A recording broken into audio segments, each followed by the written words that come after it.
What's up, weaves? Welcome back to Anime Lane, the podcast where we take you down the yellow brick road of anime and have a look at everything it has to offer. As always, I'm your host, Notorious. To join me once again today is Shaun. Hello. And Melina. Wee. Wee.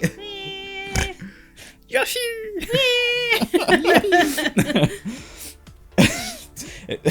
This is the energy we're starting. Yeah. I just remember what I wrote as the intro for Metropolis, and I don't think I can deliver it properly. Go. Oh no. We'll see. Time to go back to the club. Yeah! And Metropolis, directed by Runtaro, written by Katsuhiro Otomo, music by Toshiyuki Honda, animation production by Madhouse. It released in Japanese theatres May 26, 2001, licensed in the UK by Yuka Entertainment and in the US by Mill Creek. It is based on the manga by Osamu Tezuka. Then it's Three Men and a Baby and Lupin the Third, Princess of the Breeze. Three and a Half Men. Oh my god.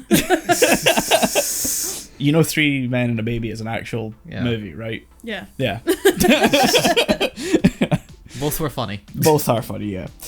Directed by Takaomi Kanasaki, written by Shigeru Morita and Tokuo Machida, music by Yuji Ono, animation production by TMS. It aired on Japanese TV November 24th, 2013. It is licensed in the US by Discotek, based on the manga by Monkey Punch.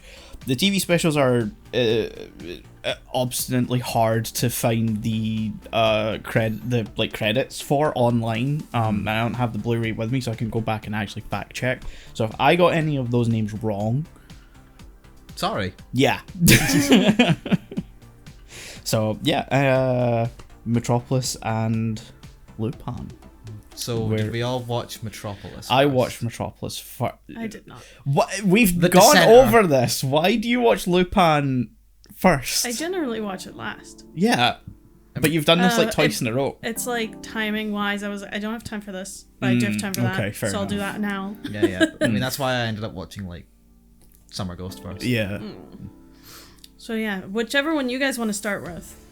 That's fine. I'd rather get Metropolis done with first. Yeah. Done with. Oh my god. I don't hate the movie. I will state just so we go. I really liked it. Okay. Just so you know. Yeah. Well, no, that's you are wrong. fair. Yeah. Because I don't want this to turn into like a big sort of dissing of the movie. If we're all gonna dislike it, but I really like it. I wasn't even gonna. Well, you started with I didn't dislike it. But. Yeah. I think my problem is with I just don't really like Osamu Tezuka's stuff or his style. I'm just not a big fan of that for whatever reason. And I think that the character designs are a big part of it for me. I just generally don't like them. And I don't really like the way the film was written. I think that was another issue for me. Ah, okay. I feel like scenes just kind of ended abruptly or transitioned in really weird ways. Okay. And that was a big thing for me. I didn't feel like the movie flowed properly. I can get that, yeah. So that's where most of my issues come from. So I didn't dislike the movie. I think it's more the way it's presented made it hard to enjoy it, if that makes sense. Yeah, it wasn't. They didn't give the story all it needed to be told in the best way. Yeah. I also think it's maybe not a story that's fit for a movie, because there was a lot going on and I don't feel like I fully grasped everything. Yeah, I think yes and no, I'd say for me, because there were aspects where I was like, sure, whatever, revolution, there's layers to it, but then at the end I was just Yeah. because they have the whole, he's like president or something, then there's the guy who's in the military. There's a president, there's the duke, and then there's the guy who's his son but not his son. Yeah. Which is funny. Let's all just say some kid being like, Papa, he's like, I'm not your father. For God's sake, I'm not your dad, Papa. I worship you. But Papa. And then you got the revolutionary guy. And then you've got our main character. So that's already a lot of other characters before we even meet like our mains properly. And then there's the girl. Robo chick. RoboChick. Tima? I don't remember. Teen Titans Go. Yeah. No, I like the visual style and the characters. It was very reminiscent of like childhood stuff I watched. I wouldn't be able to That is name my it. actual problem with Tezuka. Because, okay, so I realize you guys probably don't know this. Even though I think I've written about him before, and I'm sure I've shared it with you guys, but it's fair enough if you don't remember. Refresh. Tezuka is basically the like founding father of manga and animation in Japan as we know it today. Yeah, because he's Astro Boy. Yes, so he wrote Astro Boy and also then directed the anime, which was the first TV anime in Japan, and it basically laid the groundwork for how you do animation on TV, all the corners you need to cut to make it work, because obviously before that it was seen as like too time consuming, too expensive and labor intensive. Whereas Tezuka then found a way of making it work, which was actually a lot of underhanded deals and skimping, where the studio eventually collapsed in on itself. That's what I'm saying. Yeah. Well, And somehow the rest of the industry has made it work. ironed out those little kinks. But basically, he started with stuff like Astro Boy, all the sort of like kid-friendly, more kind of, geared towards kids, because that was the perception of both comics, manga, and animation at the time. Yeah. And then he kind of wanted to push more in towards it being seen as something adults could enjoy as well. And so that's where Metropolis comes in. It was his attempt to write an epic that would be more geared towards adults, but he didn't change his art style in any capacity to then work with that. It still looks like a kid's thing to me, and I say that when I'm vehemently against the idea of animation and stuff like that is for kids. Yeah. But there are certain styles that are more child friendly, more kind of appealing to a child's eye, and I don't think that necessarily works for an adult orientated story. And I always think there's that dissonance for me with Tezuka's stuff. I think I can understand that like a little bit. Yeah. But yeah. I say that as someone who on some level, I think I really did click with the movie and like what it was trying to do. So like, because the way I got the animation is, I'm not super familiar with like the Astro Boy stuff, but like the original manga, and I did look up a little bit that like the manga is different from the movie, and I think so, yeah. Quite like a few ways. Like I read in the original manga, like Tima can like fly and stuff, like Astro that Boy. Makes sense, I guess. Yeah, and I was like, okay, I'm glad they didn't do that in the movie, because that would have probably given me the problems that you probably have. Yeah, and the ending where they fall, that would have just been she can fly. Why did she fall her death? Yeah, pretty much. Okay. I think for me, and when I got to the animation, the thing that struck in my mind was more like I think Disney, but not like Renaissance Disney or like classic Disney, like more that inter period from like 70s and 80s Disney. Like the first thing I thought of, which is a weird cut, but Oliver and Company. If you ever saw that movie, I think I get what you mean. Yeah. I mean that sort of rougher style, but still very. I was gonna say Disney-esque, but like. I mean, I don't think the comparison to Disney is a wrong one, because Tezuka was open about the fact that Disney was a big influence for him and inspiration to him. And I mean, when you're starting an industry basically unto itself, he's the person to look at. Yeah. He was the only contemporary doing that sort of thing around the time that Tezuka was working, so that makes sense. And then if you're adapting a film based on that, then some element of that needs to come across, I suppose. I like a lot of the background stuff. I like the world design. I like the world that it builds up. The whole the Metropolis itself is very good. I think that's really interesting. I just think it's not explored in a very interesting way.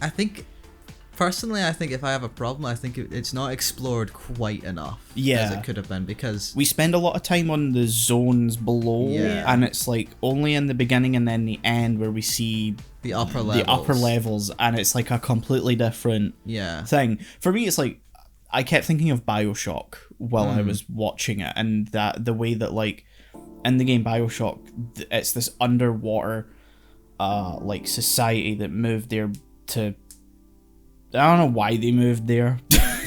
Like the motivation for it I can't recall because it's been like a decade since I played BioShock.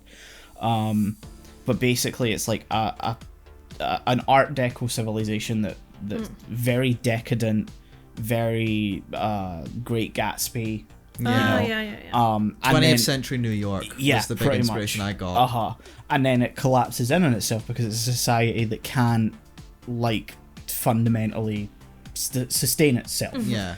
And the world and the version that you play through in BioShock of Rapture, the city, is like the one that's decayed, but for however many years, and like, you know, people are addicted to drugs and scavenging and mutated to, you know, just get by because they've got these things. I'm not going to get into the game mechanics because that's just too much, but I'll get to it eventually.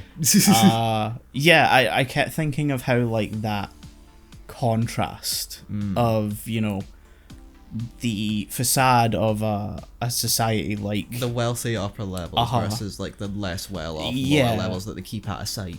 Like how that strata dynamic works. And even some of the art style I think was reminiscent for me of that, especially if the upper levels were very kind of Art Deco, kind of, you know, Gatsby inspired. The one I saw recently was like Art Deco as if it was designed by dwarves. And is it Nouveau Riche? No, I can't remember the name of the other style, and it's like one that looks like it was designed by elves. And I was like, wow, okay, that's wow, accurate, I guess. Yeah. But yeah, anyway, sorry, I'm gone on a tangent here. No, that was a fun tangent. But yeah, I think the world is really interesting. I just wish we got to explore it a little bit more. I think it jumps between its characters too much to really ever get a proper feel. Plus, we spend too much, like you said, on the lower levels. If anything, just progressing further down as the movie goes on. I think it helped that, like, at the time of recording, while we're watching this, I've just finished Cyberpunk, which is which has a whole similar themes of, like, you know, some districts are very of like Night City are very well off and very like and look very different to the less well off districts, but. So I think I just sort of clicked into that a little bit more, which means I didn't feel too bad that we didn't get really enough of the city. That's interesting because I'm also playing Cyberpunk. Yeah, I don't know why it really clicked with me though. I'm not sure if it's just because I've spent so much fucking time on Cyberpunk. Yeah, I mean, it's been kind of demotivating seeing how you've only caught up but completely shot past me. I'm sorry. I've got nothing else to do right now. This dude. Okay, so I was... Can we get into this on the what we've been? Okay, yeah. Fair enough. We'll go over that later. I just brought that up just to link it into this. Yeah, sorry, my bad. But I sort of think that's why I clicked more of like because I kind of got what the city was going for, even though I didn't see enough of it. Was basically my point I was trying to make. Yeah. I think I get what it's going for. I wish I could put my finger on what didn't really make this movie click. I just knew from kind of like past the first kind of few scenes that I didn't find it as engaging as I hoped. I think I have a theory on what it might.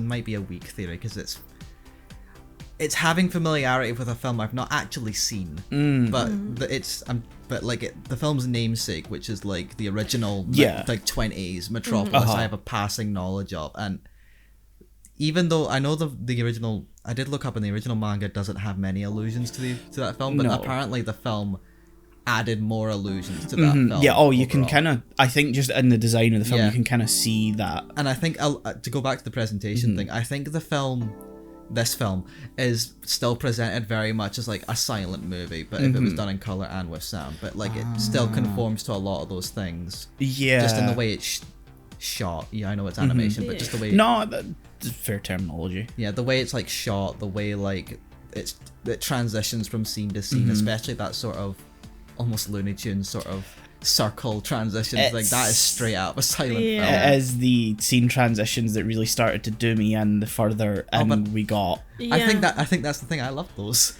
I love seeing that. Yeah, we don't do that anymore. No. I think because we now see it as corny. I maybe think this time it wasn't. Yeah. I think for me it got me more into the sort of time frame that the movie's alluding to, which is like the 20s and 30s with the Art Deco style and not so subtle allegory of the rise of fascism. Yeah, I think for me the transition's really just my big problem with it is that sure that was really a big thing in the silent era and a little bit into like the 50s ish, but so much of it has been co-opted by comedy and other things and kids and parody and stuff like that it's kids shows, sorry.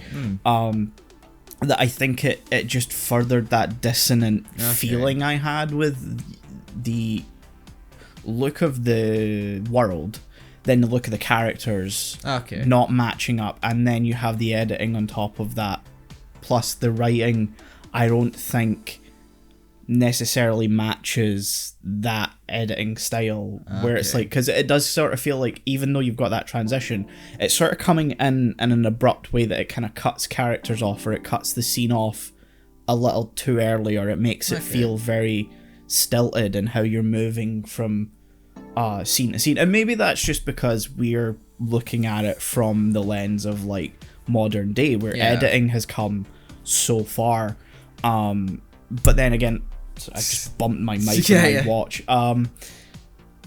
We'll get into this in Junkhead, but it's the same thing where like editing is a really important factor, especially I think because I do it myself. Like I kind of have an eye for.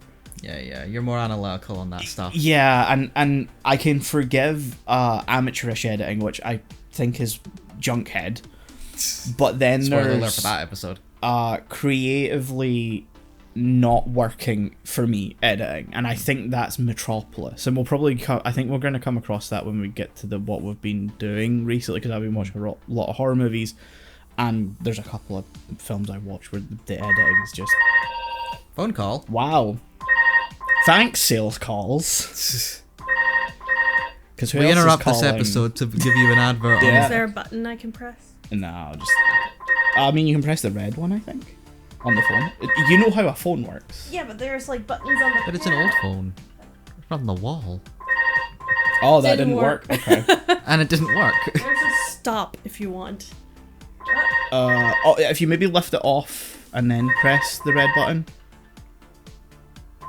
No? Okay. Okay, cool. I hope you're enjoying this content. That's ringing for a long time. I think it's screening now. Now it's gone. It's probably, if they're going to leave a message, it's screening it.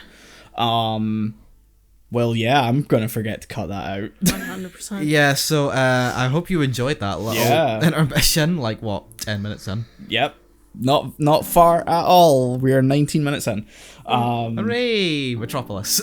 Yeah, sorry. So, I think my problem with it is that the creative choice of how to edit the movie conflicts with its narrative presentation. I think that is one of my issues. I think I get that because it's like it's edited like I sort of mentioned, like that sort of early 20th century sort of silent film post silent film era, but like the narrative is still written like it's from late 20th century, like modernish standards.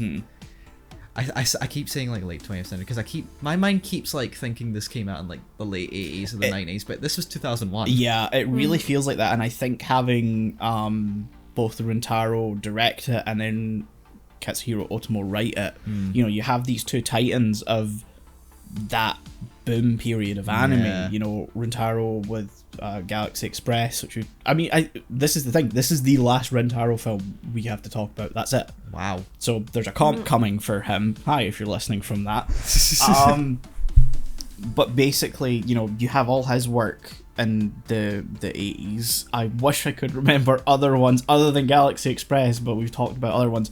But then you've got Kazuhiro Otomo, who wrote and directed Akira. Okay, I knew there was a link in there somewhere other than just the ending making me think of Akira.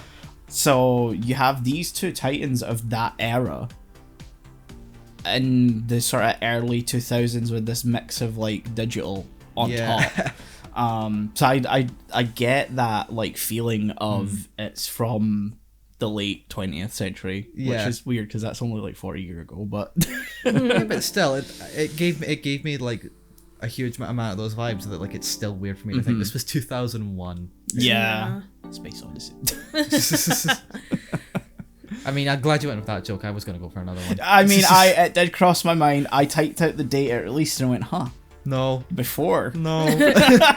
Not that would have affected. Well, maybe. Yeah. It would have probably affected its release. Probably. In the US. But, Yeah. Huh. Anyway. Yeah. Melina, you've been kind of quiet. Yeah. It's just fine. Like it's very much. It's just a fine movie. I don't know. Like I liked a lot of aspects of it that I just don't think were explored properly. Yeah. Like the zones, I think I would have liked some more. But how will you do that without a full exposition dump on how was this created? And that would have made it boring. Or to make the movie 3 hours, I think is something I thought. I think that's where it comes in to my thing of like maybe it shouldn't have been a film. Maybe it should have been something else. I will admit there was a part of me. I'm not sure if this is a completely random take, but like it makes sense to me that there's like some part of the world sort of reminded me almost like Final Fantasy.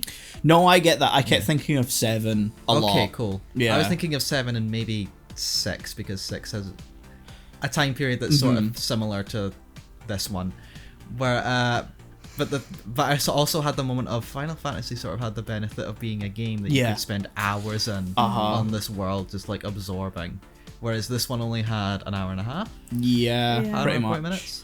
It's hour and 40. I think it's very constricted by the fact that it's like a standard length anime movie. Absolutely.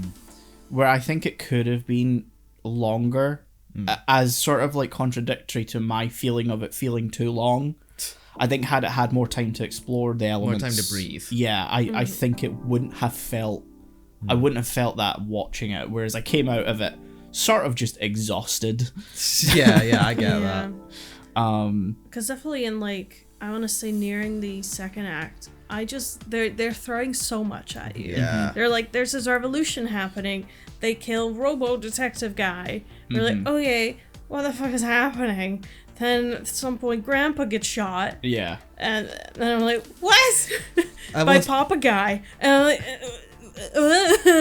I will say, as someone who like I've connected with this movie more, I will say the whole revolution stuff feels a bit more underbaked than the rest of it. Yeah, because definitely. Like we meet Revolutionary Kid, whose name I've forgotten, like for like 20 minutes overall. Yeah, before they're dead.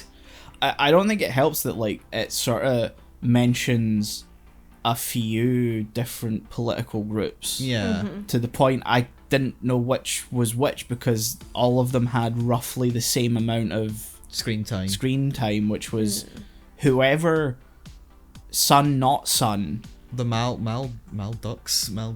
Yeah, who the were fascist party. Yeah, who were also like a merc group. Yeah. Who were in the pocket They of were sort of a gang. Yeah. It never seemed like a proper political thing. I was thinking it was going for like a paramilitary sort of I guess, but they keep mentioning like they're an actual like proper political presence. I'm like, well, they're just fucking killing people. I mean, paramilitaries can have political presences as well. That's how like the Nazis kind of went. But the Nazis became like an actual political party that ran for office, whereas like, and that's my interpretation of a political party. Okay, is that it has to have some effect on government. Yeah. Otherwise, things just get confusing. Yeah. And I think that's where that I think is a weird thing, because it's like, I get the revolutionaries, they want to be in government. Yeah. The Maldukes, whatever they're called, they're basically a private army for the Duke that he just sort of cuts enough ties with to have plausible deniability. Yeah. Even though they straight out say it's an open secret. Yeah. And they don't really seem to care about being in government. They just sort of take orders. The Duke likes sort of using them as like his lackeys, basically, whereas he's the one that wants to like basically conquer Metropolis or like the city for his project on conquering the world later on. I don't think his motivations or overall plan power is really more so how he aims to do that. Like, we know Tima is instrumental to it. Yeah. And it's not until the end of the movie where it's like she's gonna sit in the chair and it's like, What? What? They don't fully explain that. I will say that that's another thing that I think is kind of underbaked. Yeah. Yeah, no, like, the more I think on it, I'm like, there's a lot of stuff that happens that's interesting. But why is it happening? Yeah, like the thing. What is Tima? The thing I've Why? just remembered now. There's a point where they try and harness radiation from the sun. Yeah, which is a scene that comes and goes. Yeah. And you think it's going to be important, and then it's never brought up again. No, it basically serves to so that they have a scene where like the Duke and like his people, unlike the top, are like. It basically serves to show that they don't care about the people, or like they don't even think of the people below, because his scientist guy, which is not the main scientist guy that dies at the start. No, he's the other scientist guy. Yeah, they have two. Yeah, who just shows up after the other one dies. He's the yes man scientist guy. just shows up and says, "Oh, don't worry, this is only going to affect the robots on the surface. The citizens will be fine." Sort of not realizing the fact that the surface kind of depends on robots to function. Yeah. Because then we have the scene right afterwards when it's happening, when like the traffic cop robot just goes berserk and it causes a giant pile up. Yeah. I think it's also weird that in that scene they're like, so we can do this. We just need our guardian deity, referring to Tima. And I'm like, and what is her importance? What you gonna do? Yeah. Like, what's her importance to this? I and think then that never actually is relevant to what happens at the end. I think she's basically just supposed to be the CPU. I guess. Like, sure. that's the only thing I could interpret. Yeah. You know, before she goes, wait, I could just conquer everyone myself and have robots. It's the fact that until the uncle or whoever he is reads the diary, which I completely forgot about, by the way. That's her only hint as to what the actual aim and purpose is behind the Duke, why Tima exists, the sort of main underlying propulsion of the film's story. And then it turns out, no, she's made to sit in a chair. Yes. That doesn't come up until we see it. No, it's like, the chair. Oh yeah, that's for her, by the way. Like, what? It's the throne. It's mentioned there's a throne. It's just not mentioned what that throne is. It's gonna conquer the world, man. Yeah. How? I thought it was a metaphorical throne. Same. I'm gonna be honest. Yep. Nah, I thought it was an actual throne. I got that. Like, this whole society with its like huge Art Deco like obsession, I was like, nah, it's gonna be an actual throne. I mean, I would have understood if it was an actual throne. I thought more in like a socio-political sense of like what a throne infers. Nah, it's a big. But they mean a giant computer chair for. Yep. Yeah. Yeah. Great. Sure. I think that's how I watched this movie, where it was just like, okay, Yeah. okay. Yeah. But yeah, overall, there were so many things that could have been fun if they were in the foreground, because I think you mentioned before, they're cutting back and forth to like the separate groups we are following. Maybe having one less group or cutting back to would have really helped, because I felt sad when Robo Detective died, but not sad enough. Yeah, he's Robo in this Detective. movie. Yeah, you think they're gonna have a plot line with him about how like, does he count as like human or whatever? Because he has like he has the smarts, but you cannot arrest someone. Yeah, He's set up as such an important character. Yeah, I think it's also the fact that like he's the first robot character we really grow attached to. That's not Fifi. Rip in peace. Except not really, because you come back right at the end, and I was genuinely kind of happy. I didn't realize how attached I had grown to Fifi until they died. But yeah, so RoboCop. Yeah. Gets introduced, but then like that whole plot line just sort of disappears after the first half an hour. Pretty much, yeah. And then he only becomes important again when the revolution kicks off, and then he's shot straight in the skull. Yeah. Yep. Or the revolution. Yeah, which then fails. Nice work. Yeah, they all nice just work, get guys. shot. Yeah. Nice work, guys. It's almost like you were set up to fail. Yeah. Which I'm not sure if it's meant to be an allusion to like the early stages of the communist revolution. I got it more like this is the revolution, maybe like a mix of that, but also like the Reichstag, like fire, as like as like a disaster or something, as so an excuse, because the plan that like the president and like the Duke explain is that like they're gonna use this to like get emergency powers basically, so that then they can take control of the police force and then just take over basically. So that's what I got.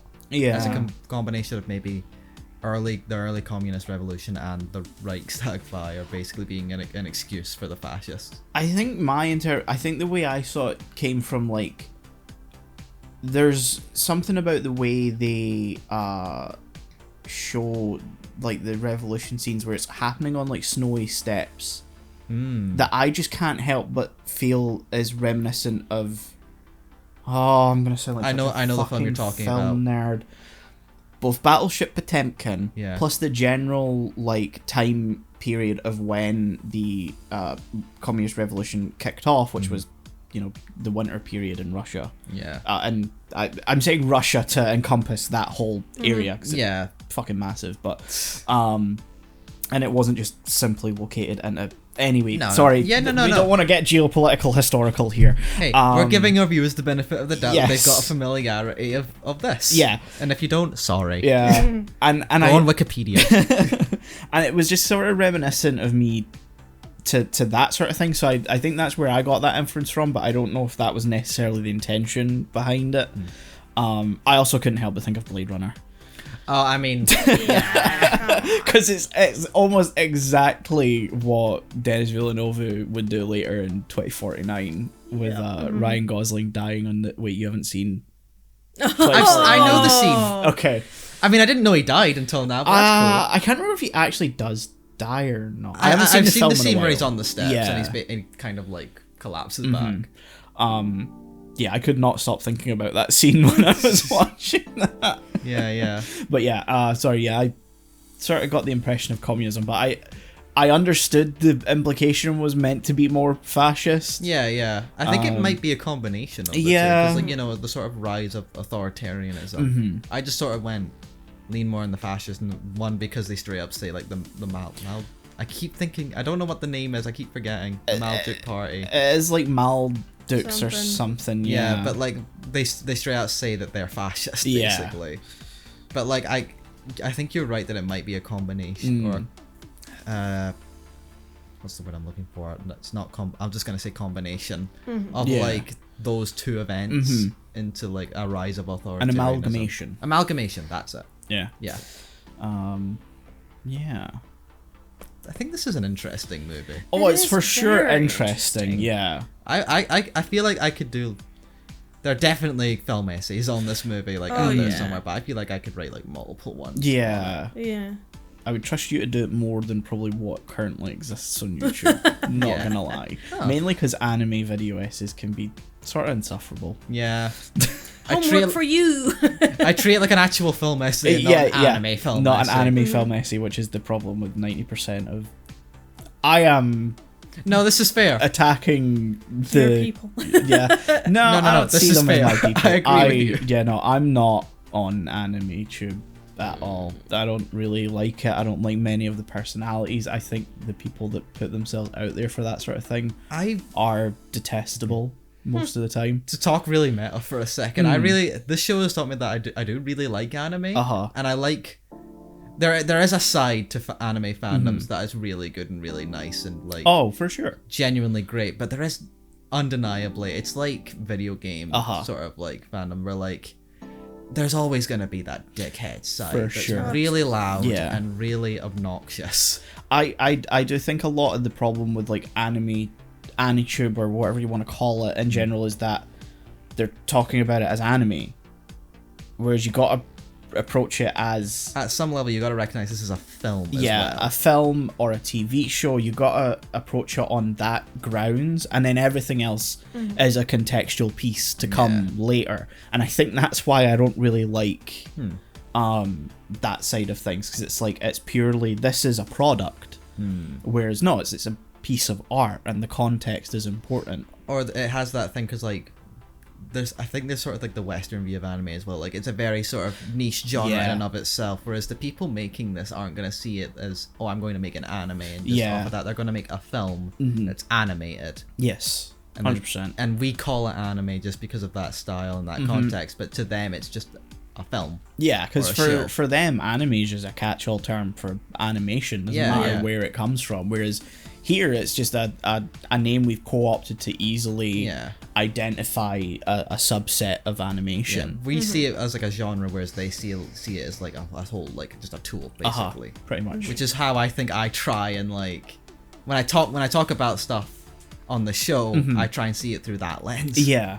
which is why I'll always come at it from the perspective of like the filmmaking of it rather than necessarily the it's an anime. Yeah, like how we would talk about films made over here. Yeah, exactly. I give it the same sense of grace that I would to any other movie. Yeah, the same respect. Yeah. Metropolis. Metropolis. Sorry, that's gone in a weird direction. Overall, I still really like this movie. Yeah, I think it's fine. As an artistic endeavor, I definitely think it's good. I just personally don't click with it too much, I think. Which is fair. Yeah. Lena? Yeah, no, I didn't necessarily click with it, but there were like instances where I was getting pulled in. But I think it was either the editing or just the characterization. It didn't hook me in enough. Yeah. And when it started to get interesting, they leave you. And then you're like, no, go back. that circle just all comes down and you're like, no. Yeah. Like maybe having it be longer, but I'm afraid it would drag on. Because even this, there were moments where it definitely was too slow for its own good. And I'm like, I understand if your editing is a bit fast and all that, but I don't want to say wasted potential because I can see what it was trying to do, and I think it achieved what it tried. Yeah. It just, the execution wasn't quite able to be, at its best. Yeah. Unfortunately. And that's, like, there's so much nice things about it that are just not utilized properly. Just out of reach. Yeah, like the whole, I think if we started with a revolution already like being on the brink, would have been more interesting to have the undertone of something's gonna happen instead of, by the way, let's go. They do sort of like try and hint at that, but like you said, they don't really do it enough to where it really feels like it's right on the brink until like just before it actually happens. Yeah. Because you have this big celebration, and it's not the revolutionaries that do something at it. It's the Maldukes, which just sort of confuses everyone's motivations later. Because you would think the revolutionaries would be the one attacking the celebration of like the tower, because they're the ones that have a problem with it. Exactly. I think the implication was supposed to be that like they were just using the revolutionaries to like do that so that they look like the bad guys, basically. Like, so it's basically to get like public support, a public which we don't see, I guess. But then like everyone who's present points out that it's the Maldukes. Okay, then. So that I think that's why. That's the part that I think is really confusing. Then. Yeah, because it's like they see something like shown like through a light. Oh, this is right at the beginning. And they're like, it's the Maldukes. Oh my god, it's Batman. And then we have no idea what the Maldukes are. No, we just kind of have to assume it's an evil group. Yeah. Because, there's They're like police people. or whatever that are like, cut it out. But then what we find out about them later conflicts with that whole opening sequence, because there's no possible gain for them in that situation. Notoriety. I think to understand this, you have to be in it. You know? If it makes sense, like, whenever you try to write something and you leave it and come back to it, get back in it. Because otherwise, if you start changing stuff, you're like, oh, but that doesn't make in the context of this or that. Yeah. And it feels like they had a story, left it for a bit, came back to it. We're like, I want to add this and this, and then didn't think to kind of look at the overall picture and how it would affect everything. And such a shame. Yeah. You can clearly tell it's based on like a complex piece of work. Yeah, absolutely. And I hesitate to say it would be better as a TV show, because given the time it came out, I don't think the industry was in a place to necessarily pull that off. Yeah. And it's still not in a place to pull that off. I feel like the closest you'd get to that would have to split it into an OVA, but I don't think that would fix anything. And not not really, because you'd probably still have 3 episodes that make up the runtime we currently have. You basically would just be splitting up the movie for no reason. Pretty much. Which maybe would have made it more digestible. Yeah, I wanted to say, like, you get the time in between to kind of take a breather, take it in, and then you, with that knowledge, you go into the next part. Yeah. So you're in it. Instead of sit down, try to take it all in. Yeah. At once. So I think maybe having it split would have been better, but guess we'll never know. We'll never know. Never know. Well, I guess Scores. that's Metropolis. Yeah, scores. I still want to give this an 8 out of 10 because I did really like the movie, and it clicked with me more, I think. And again, I can't really put my finger on exactly why it clicked for me, but I feel like there was enough elements in there that I just sort of got that it all came together better for me than it maybe did for maybe you two. Yeah. And maybe I just like the art. Maybe, yeah. Melina? 5.5. Yeah, I'm sort of sitting around 5.5. Yeah, because I like the art style. That's why I'm giving it the half. Because I do like the art style, and I don't know why. It is a childhood thing, maybe. Yeah. Where I just, as soon as I watched it, I was like, oh, this is familiar. Well, Is your childhood media overtly fascist in nature? Yeah, maybe. No, you're gonna have to reassess that. Oh, shit. That's just the style of it. Like, in the first few minutes, it grasped me. And Yeah. That's why I sort of linked it back to like Disney of that, like Yeah, 70s, 80s era, because absolutely. I grew up on a lot of those VHSs, like Oliver and Company and like The Rescuers. Yeah. Those are 2, I'd say, really underrated Disney movies from that era that are a very close part of my childhood. Yeah. Which is where I got that feeling from. So nice. maybe something similar to that. I don't know. Yeah, I think it's really well animated. And I think that's why my score is sitting at a 5. Everything else didn't really click. And that's why I can't really go higher than that. So yeah, I think it sits sort of squarely in the middle for me, whereas like I can see it objectively from a sense of like, it is a good movie. Yeah. I just don't think it clicked with me in any particular way. Even though I have the same like nostalgic upbringing of Disney and stuff like that, it just didn't really click in that way for me. It didn't get you. Yeah. That's fair. I'm sort of smiling a little bit because what you're saying is what I'm most likely going to be saying for Junkhead later on. Oh, for sure. Again, spoiler for that episode. Yeah. I guess we'll move on to Lupin next. There's a baby. There's a baby. 3 dipshits and a baby. 3 dipshits and a baby. Although Goemon's not really in this one. No, he keeps fucking off to Japan to buy the kid stuff. I kind of love that Yeah. though. That like his concern is, I'm Yeah. gonna get the toys. I'm gonna be the fun uncle. He's gone out to get milk. Yeah. Yeah. And then he returns And like, then he actually returns. I bought this thing at a gas station. There you go, kid. Yeah. Yep. I kind of just leave. love that. Oh, yeah, I mean, I think the last Lupin we watched, or maybe 2 ago, I don't remember, we had the same problem where Goemon just kind of doesn't Disappeared. show up, and then he's like, have a thing.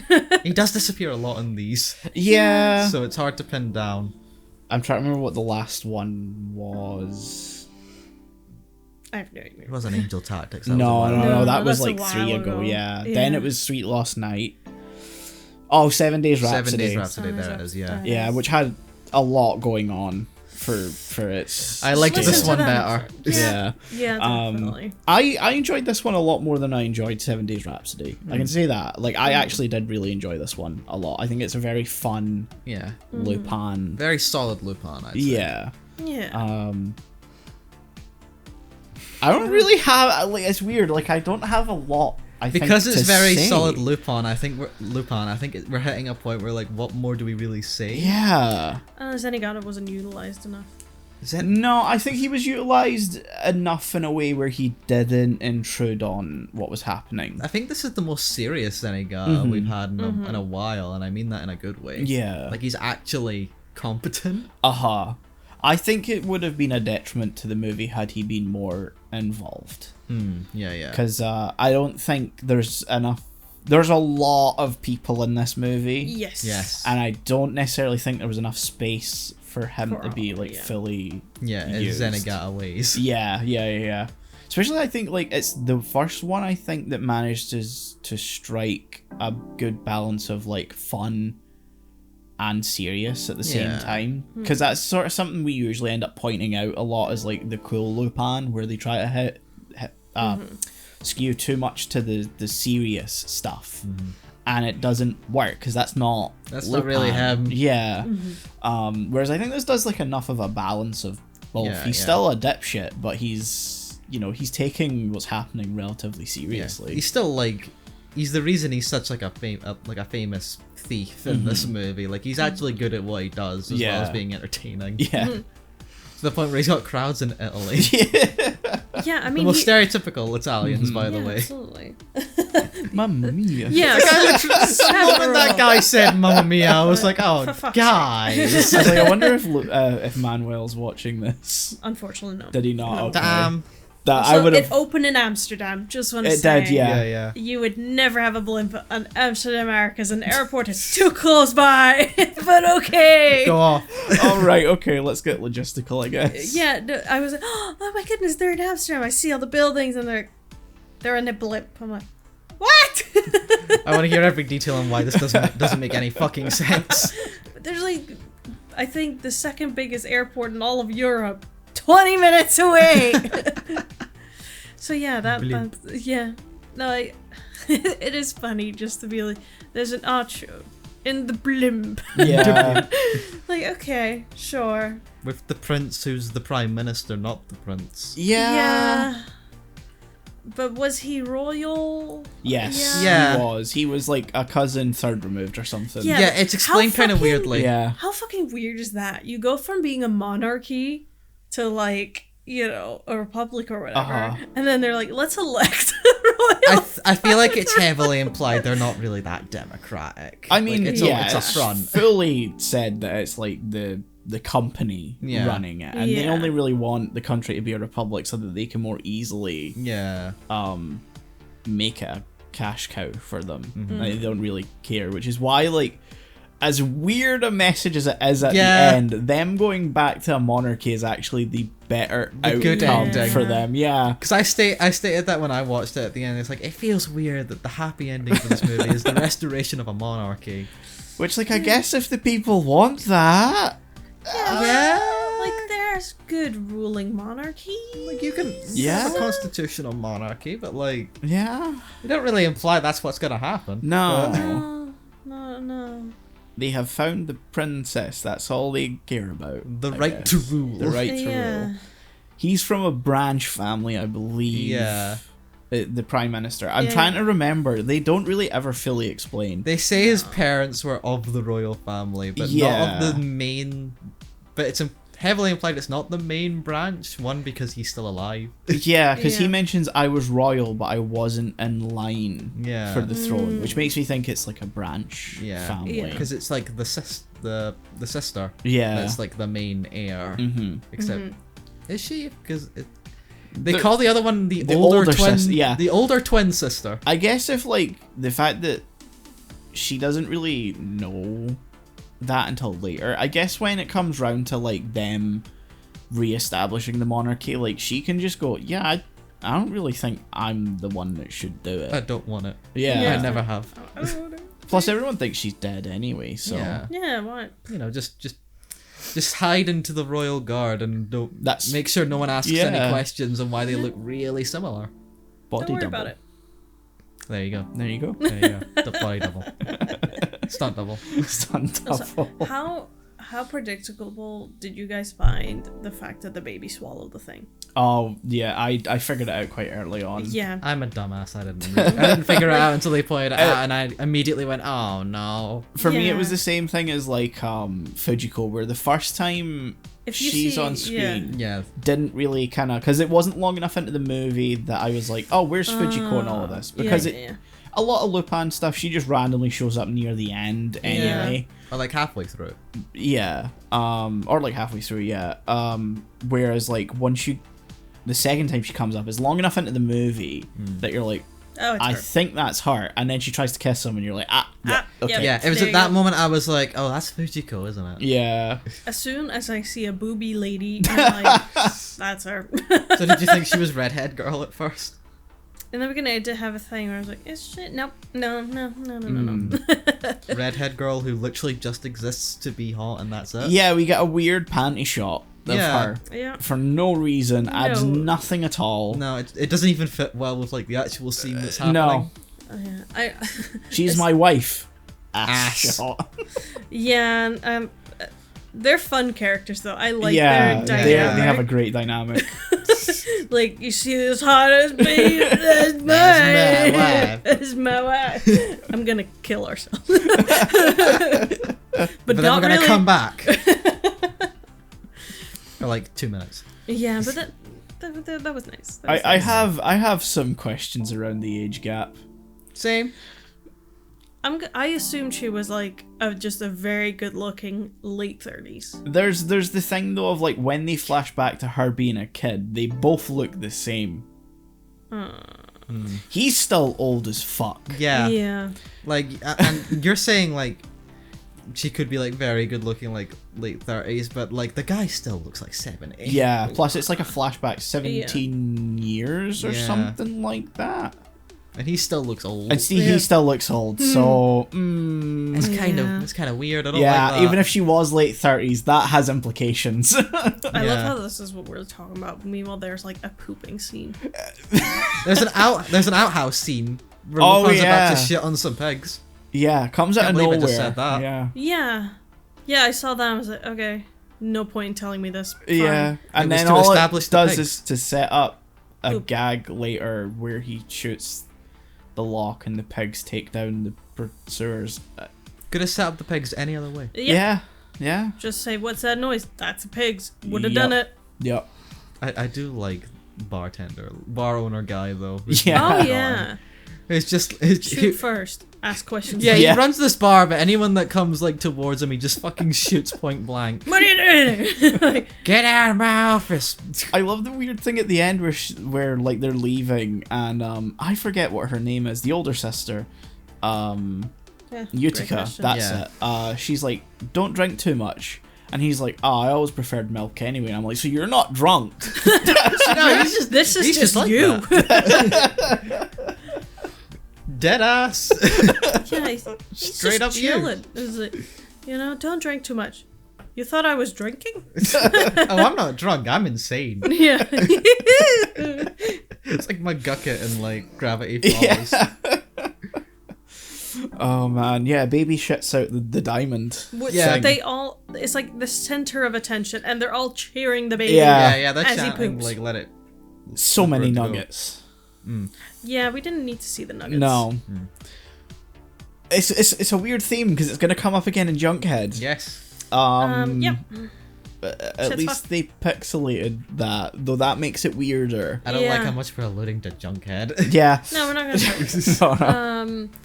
Yeah, but what do you guys think though of the trope of hand a group a baby and see what happens? I love it. It's sometimes really funny. Yeah. Because I think it's really taken off in the last like 5-6 years somehow. There's a whole sitcom about that whole thing at this point right now, right? Is there? Yeah. I forget its name, but there's like there was a sitcom that like not like popular, but like it was on like E4 a lot. But like the whole premise was like, oh, it's these guys and they have a baby, very much just 3 men and a baby. Yeah, I was going to say they've just remade 3 Men and a Baby, I guess. Yeah, yeah. But like it is a thing that's, I wouldn't say it's taken off. No, I was but, going to say I can't No? think of like many that have done that. Man- But I Mandalorian. feel like I have seen it more and more. Mandalorian, yeah. Sure. I think Mandalorian is a bit different. I think the way I see it is that like that's sort of there is like a trend of father has now surrogate child. Yeah. That's very much trend, and Pedro Pascal is in at least 2 of them. 2? Yeah, he's in Last of Us and Mandalorian. No, I'm saying that. I'm pretty sure it's more at this Yeah, point. I said at least, so you know. There'll be I more was like, coming. That's just the 2 I've seen. I meant that in the sense that 2, there's way more than that. Yeah, That's yeah. way too low. Anyone just looks at Pedro Pascal and is like, Father. Daddy. Yeah, no, pretty much. He even says it himself. Yeah. I'm surprised it didn't happen in Game of Thrones. Yeah, That was another plot line. He dies a bit too quickly in that, Yeah. but you know, does. he does. I think there's a trend. There is like a weird trend of like parent surrogate child, but I don't think there's a trend of here is this what's the word I'm looking for? Misfit group suddenly saddled with child and have to return it. Like that I don't think is. I think that has a lot of untapped potential. We need more. Not in the sense of how often we're getting father surrogate right now, because it's done to death. Like they've actually beaten the corpse at this point. Yeah. It was already done to death in video games by the time it hit TV screens. Yeah. Because Christ, they had already remade The Last of Us 3 times. Shit, you're right. And then you got God of War. Fuck, you're right. God of War was. Did Horizon have something like that? No, Okay. Horizon never had that. There is more examples. My mind. Oh, is just going 100%. But Yeah. anyway, I'm surprised they never done it to Nathan Drake and Uncharted. blank. Give it time. Give it time. Reboot. I was gonna say because I'm Soft pretty reboot. sure he's dead. Also, let's talk scene in the Colosseum. Oh yeah, That's, I think, the best scene of the yeah. movie. I love the dead silence, and then you just hear Lupin. I love Yeah, you. like, she's just screaming, Master! He's like, Lupin! I like how she says that. I feel like you can see a part of Lupin that's going, oh, you bitch. yeah. You're know pulling it. that card. Yeah, you can. Oh, you women! Oh, you gotta be kidding me. You're pulling that card, goddamn. And then there's the silence, and then you hear the boss music. Yeah. He's like, oh, fuck Lupin! you. Dun, dun, You dun, dun, said his dun. calling phrase. Why would you do this? This maybe- is property of Arasaka. I'm taking it back. Maybe this is just the final straw for sending out. He's like, you know, you've committed Oh, you all the done crimes. did it now. You molested a woman. I will say, I love... He's fully able to accept that that's a possibility, so he rushes in. But like earlier in the movie, he says there not Lupin's style. Yes, yeah. I mean, he it does. isn't. No, it isn't. He does sort of understand Lupin really well. Yeah, but it was weirdly wholesome to go, that doesn't make any sense. Lupin's not a kidnapper. Yeah. Yeah.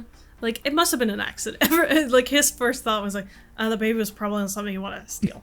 Like, Lupin's a thief. He's not gonna steal a baby though. That's too low. At some point, Zenigata's relationship with Lupin feels less like an investigator chasing after a thief and more like a detective hunting down a serial killer. Yeah, It depends on the movie. Yeah, the obsessive and like the no, it doesn't fit his MO. You know, like that classic. Like, they're almost friends. Yeah. Whereas, like, even if it's like a serial killer unknown, cop that doesn't play by the rules. like, they know each other so well. Yeah. They know each other's patterns without ever, so to say, interacting. Like, we know exactly what they know about each other. We know. It's Sherlock and Moriarty, but Sherlock is actually Lestrade. Yeah. And Moriarty is a dumbass who couldn't make it past petty thief level. Yeah, that's Lupin. It's Sherlock, but different. Yeah. Sherlock, but everyone's a dumbass. Yeah, I was gonna say Like, Sherlock, no one's but smart. It's stupid. Yeah. Yeah. But I love that he was like, oh, fuck, I've stolen the baby. Not, I'm gonna try and bring it back. It's like, oh, the people are gonna love this. Yeah. Just takes a baby on heists. Yeah. A weird I- ploy to bring out the people who I was gonna say own the baby, but that's not really the right. Oh, No, the baby. Yeah. no, it's... Do we ever get a full explanation of whose baby it is? They just mentioned that it's their comrades who died, because I remember sitting at the Yeah. end of the movie and going, who baby? Yeah. baby. And then they went, oh yeah, they just sort of offhandedly mentioned that. Yeah, no, so it's no, not no. an important baby, because I thought it was going to be like a Royal baby. royal baby, yeah. Heir to the yeah. throne baby. Uh-huh. I mean, they sort of try and set that up with like The hair. the prime minister Yeah. guy saying that, oh, it's my son, but like they very quickly. No, it's fucking not. Yeah. Yeah. I mean, even then you hear that and it's like, no, it's fucking not. You're No, lying. yeah, you're like 15, my guy. Yeah, but then, that's like- my baby. Like, I don't. No, he's I don't actually think late 30s. He's the good-looking late 30s guy. Yeah. Ah, nice. Because we have the flashback to where he's 14. That was 17 years ago. Yeah, that's true. Fuck, you're right. So he's like late 30s, but he looks like he's at most like 21. Yeah. Oh, yeah. It is my child. No, you are a twink, my good fellow. Twink. There are ways, but it's very unlikely. Like, I would have loved a quick mention from Senigata, who's like some police officers are, he's using the baby as a human shield, and Senigata's like, whoa, whoa. Okay, now No. that's fucked up. He's not gonna do He that. would no. Just wants to take the baby on adventure. Not a human shield. That is so fucked up. You would even say that because Yeah. that's my thought. If like Yeah, if he yeah. was holding a baby, I'm like, I would love Zenigata being like, what's he gonna do? Leave it at home? Yeah, he's not got a babysitter. yeah, like what's he gonna do? He has neither the finances or the patience to hire a babysitter. He's taking the baby with him. Bitchless. It's true, and that's the biggest smokescreen for Lupin. He's just trying to hide up the fact that he is in fact bitchless. But wouldn't that be so fun, like, to have a Lupin movie where, like, you have a guy who's like, oh, he's gonna do all these bad things. It's like, oh, he definitely did this, so we do that. And then I was just like, you have no idea. No, He is not that smart. he's this Yeah. horrible thief that's a master of what he does, and then it cuts back to Lupin, not a thought in his head. He's Eyes just sitting sort of out there. Milk falls. The inner machinations of my thievery are an enigma. I love the idea of like them talking about it. Why is he taking a baby? He's gonna leave it at home? That's neglect. What's he gonna do? That's a child neglect. You can't do that. Who's he gonna leave it with? Jigen? With a child? Yeah, I trust him way less than Lupin. I'd maybe trust Goemon, but I also trust him to try and teach the baby like the ways of the blade. Yeah. Yeah, but he'd keep the baby very safe though. Here's the thing, Yeah, though. but the baby would become cringe. Yeah. So you leave. It's giving the chosen a baby. Exactly. You leave the baby with Goemon, you've got an incel, but also he's near a sharp blade, come on. Then you leave him with Jigen, who's got a loaded fucking gun, and I don't trust him to not let the baby get near Except it. that's Jigen my is idea. far more likely to forget the baby exists. Exactly. And it Or- just dies out of like neglect. It's you guys know the fucking audio is like, what do you want? A beer? He's 12. So Just goes up to the baby. So, how you doing? you see the game? Just like, Hey, dab me up. yep. It's sad that out of the three of them, Lupin is probably the one that's most trustworthy with a child. Because he's gonna just take it on adventures and actually take care of it. Yeah. Like I trust him more than I would trust Fujiko. Oh, for absolutely. sure. Fujiko is not mother material. She does not give a fuck. Fujiko does not have a maternal instinct in her No. body unless No. unless the object of maternity is like a diamond that's Yeah. worth a lot. Which I love. She No, is it's perfect. I love Yeah. it. I wouldn't change single, her. white, career oriented. Absolutely. Not a single parental Girl. thought. Boss. Not a single parental thought. I would fix in her. that Nah, head. there's nothing to fix. Leave She's her be. perfect the way she is. Now Zenny got it with a baby. That'd be funny. No, that would be funny. He tries best. Yeah. He would try his best. He would do the same as Lupin. Yeah. He would say, God damn it, let me just... He would berate Lupin for it, but he'd do the exact same thing. Yeah. Yeah, just imagine this movie, but there's two babies. This Then movie he got does it. not need more babies. Zenigata and Lupin are competing for their parenting styles, and they don't realize it's the same style. No, We're you just could- writing a Christmas movie at this point. I Yeah. want this to be real. I feel like this happens every time we talk about Lupin. We Yeah. just start to improve the movie we watch. I'm gonna go home and write this fanfic. It probably exists. I'm Probably. gonna go read this fanfic. Oh my God. it is so funny though that we all agree, like, oh, the one woman, nope. No. Because it's a stereotype. All women are maternal. Yeah. Once you give a woman a baby, she'll change your mind about everything. Nah, Fujiko would be like, get this. This is disgusting. Oh my god. All women want children. If they say they don't, they just want it more. And then there's Fujiko, like, get that fucking freak away from me. Points gun at baby. I just see her nudging the baby away with his foot. Like, oh my god, get out. That's disgusting. Get the fuck away from me. Oh my god. Why aren't you going through his poop? And then I believe it's Prince Guy or Prime Minister that kisses. The person in charge of the corporation. Oh yeah, that kisses it. Two distinct-ish characters: the prince and then the president of the corporation. Two different people. The guy and the guy may behind... as well be the same fucking character. The guy and the guy behind the guy. Pretty much. Not in that way. Not in this Lupin movie. We made a twink joke earlier. Not in that way. Twink and the bear. Twink and a baby? What? Three twinks and a bear.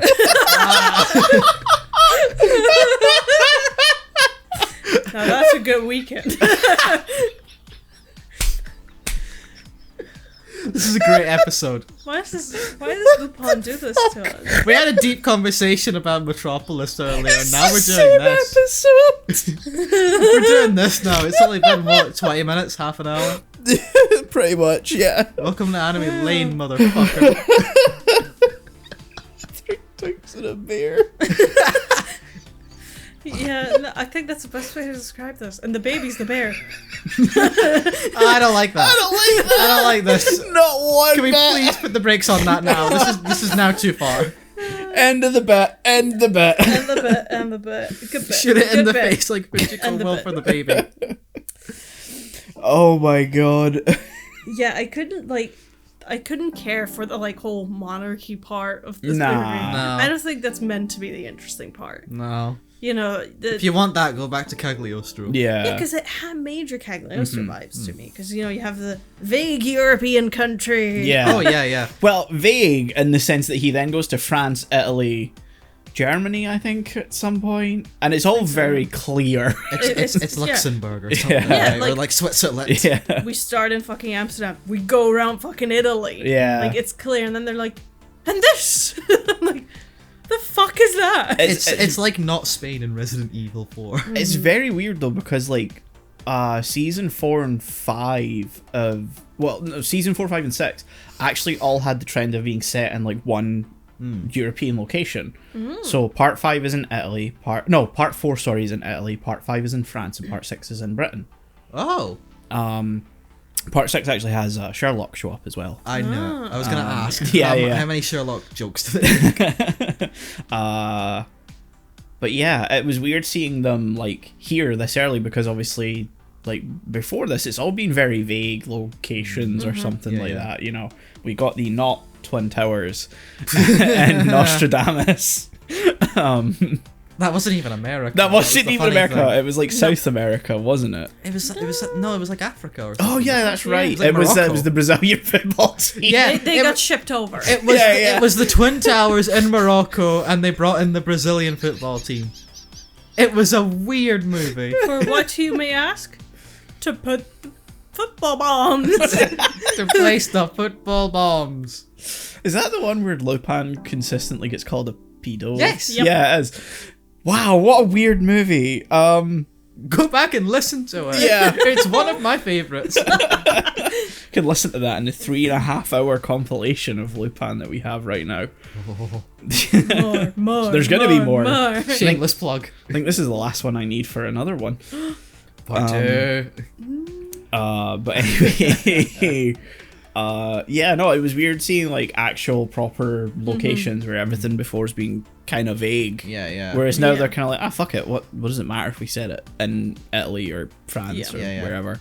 When you brought up like it's very Cagliostro, I feel like with the hindsight now, having seen more Lupin and stuff, it feels like Cagliostro if it was more like a Lupin thing. Yeah.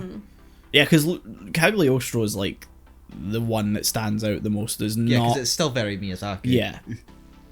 Yeah. Like it's Lupin, and it got me into enjoying the whole thing, but like Looking back, it's very Miyazaki as well. Yeah, definitely.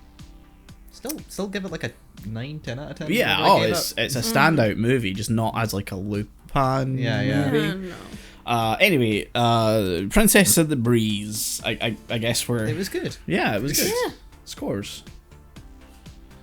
Before we end up with any other twink jokes that I started. I honestly, for Lupin, I'd give this a 9. Wow. Genuinely, I really like this one. Okay. This is like definitely one of the better Lupins I think. we've seen. Maybe not quite up there with Angel Tactics or something like that, but it was still good. I'm going 6.5. Wow.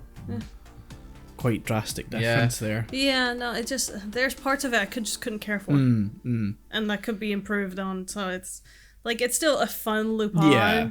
And there's elements that are, of course, great, but I'm like, at some point you just get confused. Like, there's a floating city which has the treasure. I'm like, can we just do the basement of the castle? No, that's tired. That's done. I'd give it a 7. It's good. It's fun. It's nothing, exceptional, groundbreaking. No, I think there's better Lupins there, but it's still fun. And I think for the TV specials, which have sort of been really hit or miss, it's up there as one of the better ones. Yeah. It's in the canon of good Lupin. Yeah. So yeah, that's Lupin. And Metropolis. And Metropolis, yeah. What a Same weird episode. Yeah. Please don't call this episode 3 Twinks in a Bit. No, it doesn't fit the naming scheme for these episodes. Damn it. Different if this were just a casual conversation episode, then I could call it that, and I would.